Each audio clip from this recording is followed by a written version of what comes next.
आज हम बात करेंगे आजकल अखबारों में सबसे ज़्यादा जो बड़ी खबर है, जो लगातार चल रही है, नोबेल पुरस्कार की घोषणा हो गई है। ये पता है नोबेल पुरस्कार? अखबार ना बेटा रोज देख लिया करो, पूरा ना पढ़ो कोई बात नहीं, मेन चीज़ तुम्हें पता हो। ये नोबेल क्या है? एक प्राइज़ है जो मिला नहीं है अभी, लेकिन मिलेगा। कब मिलेगा? इसी साल में 2023 में 10 दिसंबर को। अभी लगभग 2 महीने बचे हैं, अभी तो अक्टूबर चल रहा है ना, नवंबर दिसंबर। लेकिन अखबारों में आने लग गया कि फलां आदमी को नोबेल का शांति पुरस्कार दिया जाएगा, इस आदमी को फिजिक्स का नोबेल मिलेगा। ये नोबेल ना बेटा सितंबर से डिसीजन लेने लगते हैं कि किसको दे।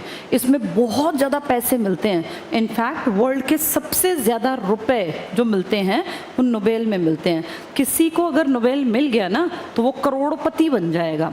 लेकिन करोड़पति बनने से पहले अपने आप को इतना बेस्ट बनाना पड़ेगा कि आपके जितना बढ़िया उस फील्ड में कोई ना हो। इसके पीछे की एक छोटी सी कहानी आज बात करते हैं, क्योंकि पूरी ज़िंदगी तुम देखोगे नोबेल नोबेल नोबेल, हर साल 3 महीने नाम आता है, सितंबर, अक्टूबर, नवंबर। दिसंबर में ये बटेंगे और यहाँ नहीं मिलेंगे। इनको लेने के लिए दूसरे देश जाना पड़ेगा। पूरे वर्ल्ड में जिसको नोबेल मिलता है उसकी इज्जत, उसके देश की इज्जत कई गुना बढ़ जाती है। ऐसा इस प्राइज़ में है क्या? एक कहानी है एक छोटे से बच्चे की। एक बच्चा जिसका नाम था एल्फ्रेड नोबेल, तुम्हारी तरह नॉर्मल से परिवार में जन्मा, लेकिन उसके पिताजी ना बड़े एक इच्छा शक्ति थी कि मैं बिज़नेस करूं। तो एल्फ्रेड नोबेल नाम के एक बच्चे का जन्म जब हुआ तो इसके पिताजी ने अपना बिज़नेस चला रखा था। लेकिन बिज़नेस ना बेटा हमेशा ऊपर नहीं जाता, कई बार बिज़नेस में नीचे भी आदमी आता है, नुकसान भी होते हैं।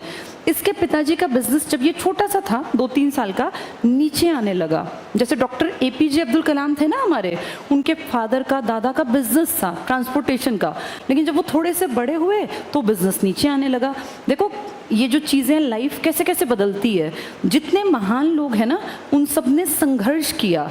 अब एल्फ्रेड नोबेल के फादर वैसे तो बिजनेसमैन थे, लेकिन जब नोबेल 4-5 साल का था, 3-4 साल का, फादर का बिजनेस एकदम से नीचे बैठ गया। इतनी गरीबी आ गई कि इनका सब कुछ बिक गया। उस ज़माने में बहुत थोड़े से पैसे इसके पिताजी के पास रहे। उन्होंने अपना घर भी बेच दिया और बोले अब मेरे पास कोई साधन नहीं है। घर बेच के उसके पिताजी को जो पैसा मिला ना, उन्होंने अपनी वाइफ को कहा कि यहाँ बिज़नेस नहीं चलेगा, यहाँ तो हमारा बिज़नेस फ्लॉप हो गया, मैं देश बदलता हूँ, नए देश जाता हूँ, वहाँ बिज़नेस करता हूँ, क्या पता चल पड़े। तो उसकी वाइफ ने कहा हम लोग? तो बोले अभी तो हमारे पास इतना पैसा भी नहीं कि हम पूरा परिवार उठ के दूसरे देश, क्योंकि दूसरे देश जाने में पैसा खर्च होता है, वहाँ नया घर, नया सब कुछ लेना पड़ेगा। तो उसने कहा कि तुम मेरे साथ मत चलो, कई भाई बहन थे ये सारे बच्चे, और तुम यहीं रहो। क्योंकि उस लड़की के ना, नोबेल की जो माताजी थी, इनके पिताजी यानी इसके नाना, वो उसी देश में थे। ये देश है आज की डेट में स्वीडन। यूरोप का एक देश है बेटा, छोटा सा, बहुत बहुत अमीर देश स्वीडन। इसकी कैपिटल है स्टॉकहोम। दोनों का नाम स से है। स्वीडन की कैपिटल क्या है? तो ये स्टॉकहोम में, शहर की राजधानी में रहते थे ये, बहुत बढ़िया, अच्छा लेविश। एकदम से सब डूब गया। तो इनकी माताजी अपने घर गई अपने बच्चों को लेके। तो उसके नाना ने कहा अल्फ्रेड नोबेल के, भाई सारे परिवार को तो मैं भी नहीं पाल सकता, मैं तुम्हारी एक दुकान करवा देता हूँ, उस दुकान पे तुम सामान बेच के अपना घर चला लेना, इन बच्चों का खाने पीने का कर लेना, मैं भी कितने दिन खिलाऊंगा। तो अल्फ्रेड नोबेल के नाना ने इसकी मम्मा की एक शॉप करा दी। 3-4 साल बीते, अल्फ्रेड नोबेल हो गया 7-8 साल का। तब तक 3-4 सालों में इसके फादर जो सब कुछ बेच गए थे ना, वो सारा पैसा उन्होंने जाके USSR में लगा दिया, जिसको आज तुम रशिया कहते हो। यहाँ देखो लक फैक्टर होता है, मेहनत की, यहाँ बिजनेस चल गया। जो बिजनेस कहाँ डूब गया था? बिजनेस चल गया। बिजनेस चल गया तो पैसा आया, पैसा आया तो और पैसा और पैसा और पैसा, अमीर बन गए। खूब पैसा कमा के ये वापस आए अपने देश, अपना पुराना घर खरीदा, सारी प्रॉपर्टी खरीदी, सब कुछ खरीदा, और उस परिवार को, नाना के पास जो रहता था घर के आसपास, उसको वापस अपने शहर राजधानी में ले आए। सब कुछ बढ़िया हो गया। जब सब कुछ बढ़िया हो ना बेटा, तो खूब पढ़ना लिखना चाहिए। ये नहीं सोचना चाहिए कि मेरा तो अच्छा टाइम है, मैं क्यों पढ़ूँ। इसके फादर ने होम ट्यूटर रखा, अपने घर पे बुलाया बताया कि भाई ये हमारे बच्चे हैं, इनको घर पे पढ़ाओ। सब बराबर मेहनत नहीं करते, इनमें सबसे मेहनती अल्फ्रेड नोबेल था। नोबेल ने खूब ध्यान दिया पढ़ाई पर, मैथ्स, फिजिक्स, उस ज़माने में इकोनॉमिक्स और सब कुछ इसको समझ में आता था। धीरे धीरे धीरे जब ये तुम लोगों की उम्र में था, 8वीं 9वीं 10वीं 11वीं 12वीं, बहुत मेहनत की, और इतनी मेहनत की कि ये केमिस्ट्री में ना इसको आनंद आने लग गया, इसकी हॉबी बन गई केमिस्ट्री पढ़ना। ये केमिकल्स लेता और अपने घर में ही एक छोटा सा टेबल इसने लेबोरेटरी बना ली, उसमें एक्सपेरिमेंट्स करता चला गया। धीरे धीरे इसका दिमाग बढ़ता गया। देखो, ईश्वर हमेशा उसका साथ देगा जो मेहनत करेगा। इसके पिताजी देखो गरीब हो गए थे ना, वहाँ जाके मेहनत की, वापस से पैसा आया। पिताजी ने घर पे होम ट्यूटर रखे, लेकिन सब नहीं पढ़े, ये पढ़ा। और धीरे धीरे देखते देखते, इसके फादर तो अमीर थे ही, इसने भी कहा पिताजी मुझे भी बिजनेस करना है। तो पिताजी ने कहा ठीक है भाई, ले पकड़ पैसा। इसने काम शुरू किया। ये दिन दुगनी रात चौगुनी प्रगति करता गया, इसका बिजनेस चलता गया, खूब पैसा कमाया। इसने शादी नहीं की बेटा, लाइफ लॉन्ग इसने शादी नहीं की, पैसा बहुत ज़्यादा। तो इससे किसी ने कहा यार तुम इतने पैसे का क्या करोगे, तुम्हारे पास इतना पैसा है। तो इसने कहा मैं ना कुछ भी अच्छे काम करूँगा। इसका शौक था, ये अपनी पर्सनल लेबोरेटरी में जाके और एक्सपेरिमेंट्स करता था। तो तरह तरह की चीज़ें मिलाता, कुछ नया बनाता।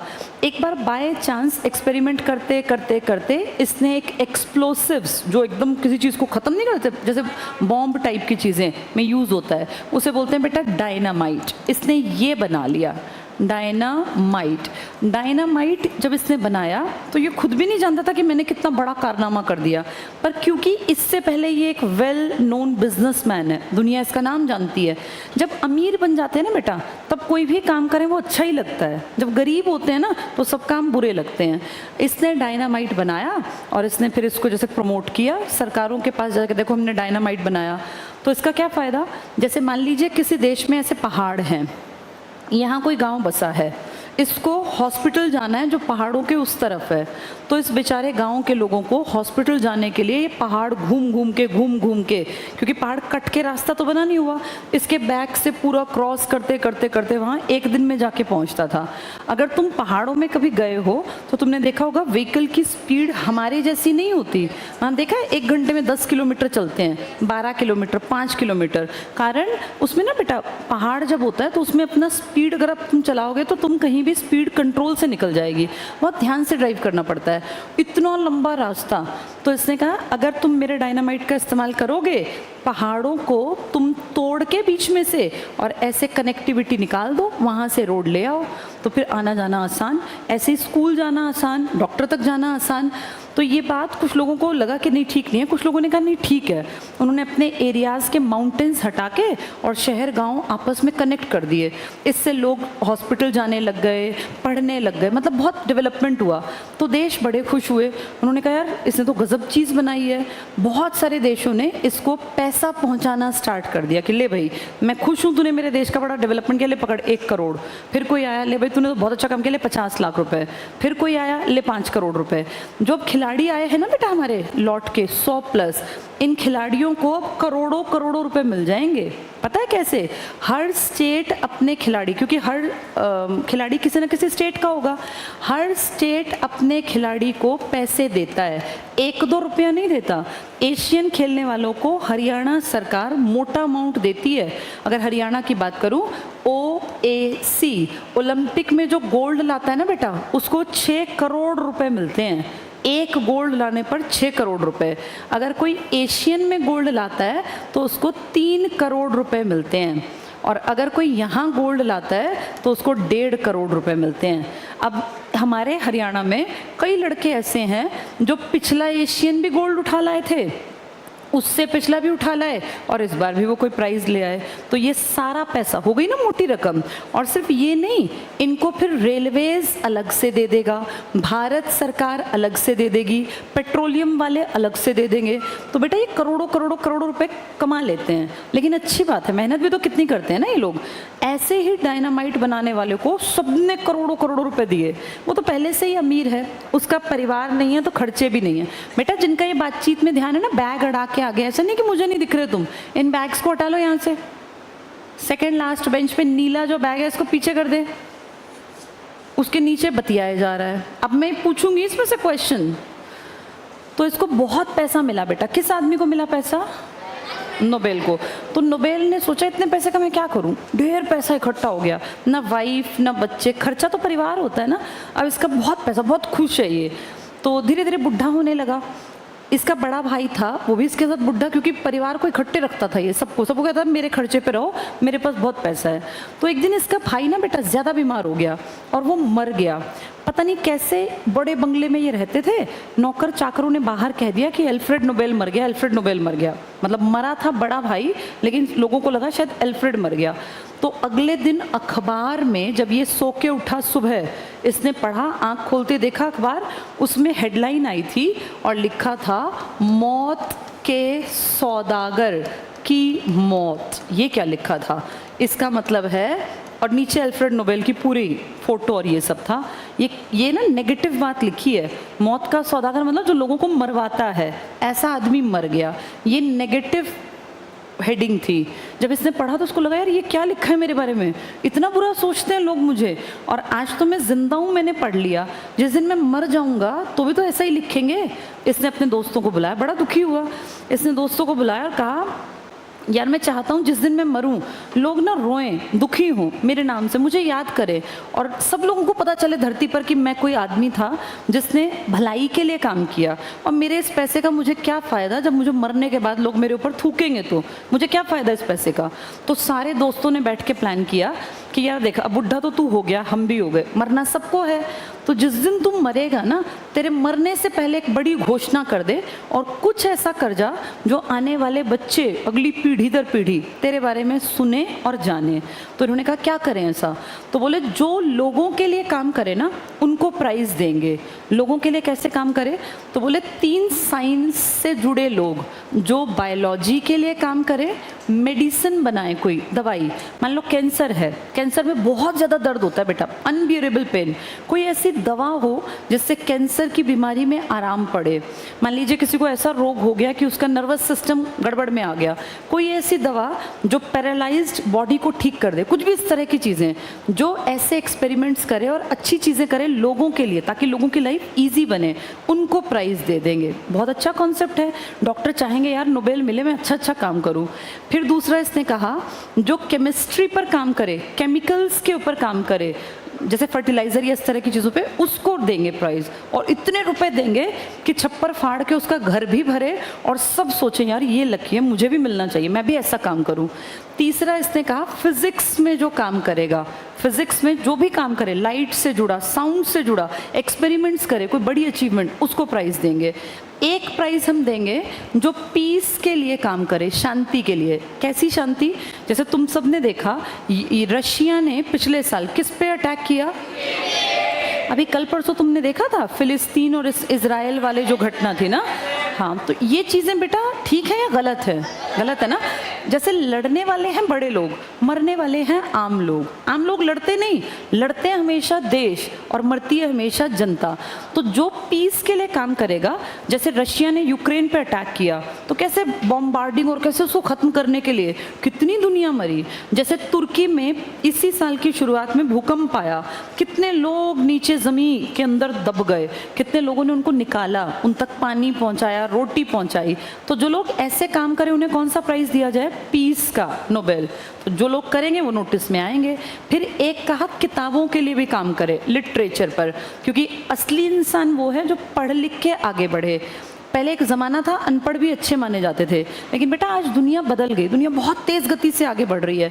ज्ञान सिर्फ ज़िंदगी जी के नहीं हासिल कर सकते, पढ़ना भी पड़ेगा। तो जो लिटरेचर लिखे, अच्छी कहानी, अच्छी कविताएं, जिससे तुम्हारे मन में इमोशंस पैदा हों, उनको भी प्राइज़ दें। ये कितने हो गए टोटल मिला के? 5। 3 तो साइंस के हो गए, physics, chemistry, bio plus medicine, एक शांति का पीस, और एक किताब कॉपी लिखने वालों का लिटरेचर। ये स्टार्ट किया इन लोगों ने जब ये मर गया। जैसे जीते जी शुरू नहीं किया, ये प्लानिंग चल रही थी 1893 से कि जब मैं मर जाऊंगा तो क्या करेंगे। अब इतने करोड़ों रुपए घपला कर दे, कोई खा जाए इसके पैसे, इसका दोस्त ही खा जाए। तो इसने ना अपने जीते जी अपने सारे पैसे का एक ट्रस्ट बना दिया। ट्रस्ट क्या होता है बेटा? ट्रस्ट का मतलब क्या होता है? विश्वास। ट्रस्ट बेसिकली ऑर्गेनाइजेशन के रूप में बना देते हैं जैसे अब टाटा है, टाटा बिरला, जैसे अंबानी है, अंबानी का तो परिवार है। टाटा में ना बेटा उनकी फैमिली नहीं है, टाटा में बहुत सारे लोग बाहर के भी जुड़ गए, क्योंकि कई टाटा ऐसे हुए हैं जिनके परिवार काबिल नहीं थे, उन्होंने काम नहीं किया। अब जैसे रतन टाटा हैं, सुना है नाम तुमने? 80 ईयर्स प्लस हो गए, कितने बुढ़े से हो गए, बुजुर्ग से। अब रतन टाटा जो है हाथ पैर भी ऐसे कांपते हैं, उन्होंने शादी नहीं की, शादी नहीं की तो उनका अपना बेटा तो है नहीं कोई, तो अब इस कंपनी का अगला वारिस कौन होगा, ये ट्रस्ट डिसाइड कर लेगा बेटा। तो ऐसे ही अल्फ्रेड नोबेल ने मरने से पहले अपने कुछ खास लोगों को मिलाकर एक ट्रस्ट बना दिया और कहा कि ये ट्रस्ट डिसाइड करेगी, क्योंकि इसमें कोई पैसा खा नहीं सकता, 10-12 लोग हैं, कौन पैसा खाएगा, एक खाए तो पकड़ा जाएगा वो। तो इस ट्रस्ट ने कहा जब ये अल्फ्रेड नोबेल नहीं रहेगा तो हम काम करेंगे। अब अल्फ्रेड नोबेल मर गए 1896 में। ये बहुत इंपॉर्टेंट ईयर है बेटा, इसमें पहली बार हम इंडियंस ने वंदे मातरम गाया था। इससे पहले हमने वंदे मातरम नहीं गाया। वंदे मातरम पता है क्या है? वो नेशनल सॉन्ग किसने लिखा था? नहीं, टैगोर ने नहीं लिखा, बंकिम चंद्र चटर्जी ने। उन्होंने एक ना नॉवल लिखी थी जिसका नाम था आनंद मठ, उसमें लिखा था। ये किस लैंग्वेज में लिखा गया है? ये संस्कृत में, कुछ वर्ड्स बंगाली हैं, बेसिकली संस्कृत है। अब ध्यान से सुनो सब लोग। जब ये आदमी मर गया, इस आदमी के मरने के 5 साल बाद, डिसीजन लेने में 5 साल लग गए, 1901 में पहली बार नोबेल प्राइज दिए गए। तो ये पेपर में कभी भी कोई भी पूछे तुमसे, बताओ पहले नोबेल कब दिए गए? 1901 में, 1901 में। हमें नहीं मिला, हम तो बहुत पीछे, हम तो उस टाइम पे आज़ाद भी नहीं थे। 13 साल बीत गए, हमें लगता तो था कभी कभी कि यार हमारे यहाँ भी अच्छे लोग हैं, हमें भी मिल सकता है। 1913 में फर्स्ट इंडियन है प्लस फर्स्ट एशियन है, इसका मतलब अभी तक चाइना, जापान, कोरिया में से भी किसी को नहीं मिला। हम दुनिया के पहले देश हैं, दुनिया के नहीं एशिया के, जिन्हें नोबेल मिला। और ये नोबेल लेकर आए थे 1913 में रविंद्रनाथ टैगोर। ऐसा टैगोर ने क्या किया? टैगोर ने बुक लिखी थी, वो बुक पोएम्स थी उसमें, और वो पोएम्स बाद में इकट्ठी होके किताब बन गई। उस किताब को नाम दिया गया था गीतांजलि। क्या नाम दिया गया था इसको? गीतांजलि। ये है बेटा बुक का नाम। अब कोई पूछे गीतांजलि क्या है, तो तुम्हें कहना है ये कविताओं का संग्रह है, ये पोएम्स हैं, इसमें कहानी नहीं है, लिटरेचर का पार्ट है, लेकिन कविताएं हैं ये। तो गीतांजलि के लिए फर्स्ट नोबेल किसको मिला है? ये रविंद्रनाथ टैगोर। टैगोर ना बेटा बहुत अमीर खानदान के लड़के हैं, बहुत अमीर। इनके दादा की फोटो क्लास 10th में छपी हुई है ना, 10th की NCERT की किताब में एक फ़ोटो छपी हुई है इंडस्ट्रियल रिवॉल्यूशन में, उसके नीचे टैगोर लिखा है। किसके दादा है वो? हाँ, क्या नाम था उनका? द्वारिका नाथ टैगोर। इनके द्वारिका नाथ का बेटा हुआ फिर देवेंद्र नाथ टैगोर, फिर उनका बेटा हुआ रविंद्रनाथ टैगोर। ये ना बेटा पुश्तैनी बहुत पढ़े लिखे और काबिल लोग थे। मैंने आपको कभी कभी बताया होगा, इंडिया में कुछ फैमिली बहुत खानदानी थी, इनके पास बहुत पैसा, बहुत पढ़ाई लिखाई, जिनमें बोस का परिवार आता है, जिनमें नेहरू का परिवार आता है, गांधी का परिवार आता है, पटेल का परिवार आता है। इस तरफ जाएं तो टैगोर का परिवार। टैगोर बंगाल में थे, उड़ीसा में हमारे बोस थे, उधर गुजरात में गांधी थे, गुजरात में ही पटेल थे। ये ना बेटा उस जमाने के बहुत अमीर खानदान के लोग थे, इनके पास बहुत पैसा था, ये बेसिकली रिच थे। लेकिन ये रिचनेस में बिगड़े नहीं। इन्होंने ये नहीं सोचा कि मेरे पास इतना पैसा है तो मैं क्यों पढ़ूं, मैं तो ऐश करूंगा। नहीं, इन्होंने सोचा कि हमें खूब पढ़ लिख के देश के विकास के लिए काम करना है, तभी तो आज पढ़ाए जा रहे हैं। तो इंडिया में पहला नोबेल कौन लेकर आया? रविंद्रनाथ टैगोर। और बुक का नाम क्या था? इसके बाद तो बेटा एक लाइन लग गई, और भगवान की दया से इंडिया आज़ादी से पहले 2 बार नोबेल उठा लिए हमने, एक 1913 में और एक 1913 को उल्टा कर दो 1931 में, इसमें हमें नोबेल मिल गया था। और 1913 के बाद एक लंबी सीरीज़ है। जैसे पूछेंगे पहला नोबेल बताओ किस में मिला, फील्ड थे ना इसके, बताओ पहला किस में मिला? लिटरेचर में। लिटरेचर में नोबेल हमें मिल चुका, पीस में हमें मिल चुका। पीस में किसको मिला था हमारा? बेटा गांधी को मिला नहीं, गांधी को नॉमिनेट किया गया। महात्मा गांधी का ना बड़ा मज़ेदार है, 3 बार नाम गया लेकिन गांधी जी को मिल नहीं पाया था। मदर टेरेसा को मिला था नोबेल। 1997 के आसपास की घटना है, सन तुम्हारे लिए भी उतने इंपॉर्टेंट नहीं है। मदर टेरेसा को नोबेल मिला था शांति के लिए। और अपने यहाँ पर हमारे देश में सबसे बड़ा प्राइज़ है बेटा भारत रत्न। वो भारत रत्न हमने मदर टेरेसा को अगले साल दिया। हमने दो पता है अजीब बात क्या की है, बाहर के लोगों ने हमारे लोगों को पहले पहचाना कि यार ये तो बड़े अच्छे अच्छे इंडियंस हैं। तो ऐसे दो लोग, एक मदर टेरेसा और एक हमारे डॉक्टर अमर्त्य सेन थे बेटा। इकोनॉमिक्स के लिए उनको नोबेल मिला था। आगे जाके बताती हूँ इकोनॉमिक्स से ही मिलता है। मैंने 5 लिखे हैं क्योंकि वो लेट शुरू हुआ। इन दोनों को दुनिया ने पहले कहा भाई ये तो बहुत ग्रेट इंडियन है, फिर हमें लगा रहे हैं तो हमारी देश के थे, फिर हमने कहा चलो हम भी इनको इंडिया का बड़ा प्राइज़ देंगे। तो हमने इन दोनों को अगले साल कौन सा प्राइज़ दिया? भारत रत्न। इंडिया का सबसे बड़ा प्राइज़ है भारत रत्न और वर्ल्ड का सबसे बड़ा प्राइज़ है नोबेल।